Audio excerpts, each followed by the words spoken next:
Hi, it's Dan Lier with NBA TV Las Vegas, and it's time for the conference finals. Let's start out in the West with number 2 Oklahoma City against number 1 San Antonio. Wow, this is going to be a fantastic series. I'm excited to see Parker and Westbrook go head-to-head in a 7-game series. It's going to be great. It's interesting because most NBA fans are picking OKC to win the series. Yet the guys who have been in the league are picking the Spurs. I spoke with Jason Terry last week from the Dallas Mavericks, and he picks the Spurs. And I also spoke with Terry Porter via text, ex-NBA star with the Trailblazers and ex-coach of the Phoenix Suns, and he picks the Spurs as well.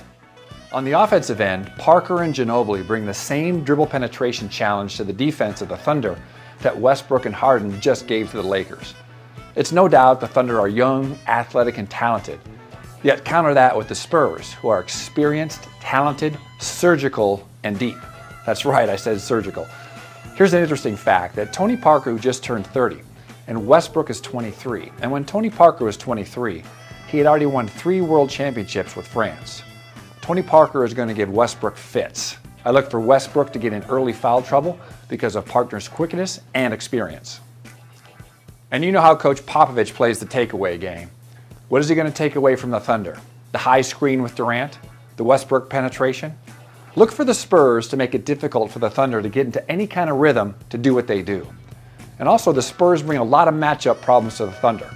Pop can go with Bonner and stretch the floor and pull Ibaka out from the paint while Parker penetrates to finish or kicks to Neal, Ginobili, or one of their other shooters on the perimeter. I'm picking the Spurs in 6. They are mentally tough. They can score in transition or in the half-court set. They play defense and have a deeper team, which is important in a 7-game series. Spurs in 6. All right, let's go out to the East, where you've got number 2 Miami Heat against the number 4 Boston Celtics. This is going to be a very interesting series, as the Heat are on fire right now and they're looking really good. Boston won the regular season series 3-1, which means nothing right now, except that Boston knows they can play with the Heat. It's incredible how things can turn in a week. I mean, a week ago, the Heat were down 2-1 to the Pacers and playing at Indy. And people were starting to talk about the Heat going fishing and talking about what the Heat were going to do in the offseason. Well, the Heat woke up in Game 4 and caught fire. The Pacers woke them up and D. Wade and LeBron put on a show. And now people are talking about how the Heat are the team to beat. Dwayne Wade averaged 33 points on 62% shooting in the last 3 games against the Pacers. And LeBron averaged close to a triple-double. Now the challenge is the Heat aren't very deep. Haslam has to play very, very well, and Miller has to hit some shots. Yet I think the key to the series could be Chalmers. If Chalmers doesn't play well, the Heat don't win. We know that LeBron and Wade are going to get theirs, yet Chalmers must play well for the Heat to advance.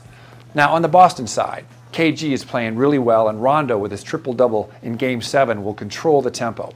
I look for Rondo to orchestrate the Celtics and control the tempo. Push it when he can, and grind it out in the half-court set when they don't have anything. The Celtics must shoot better to have a chance. Ray Allen didn't play well in the Philly series, and he must catch fire against the Heat. One of the problems that the Celtics must overcome is the injury with Avery Bradley with the shoulder surgery, which means he's out, and Ray Allen's going to have to chase around Dwayne Wade on the defensive end, which could affect Ray Allen's ability to score on the offensive end. That's a problem. I look for Boston to give the Heat a solid series, yet the Heat will win in 6, setting up the Spurs-Heat matchup, which will be a great NBA final.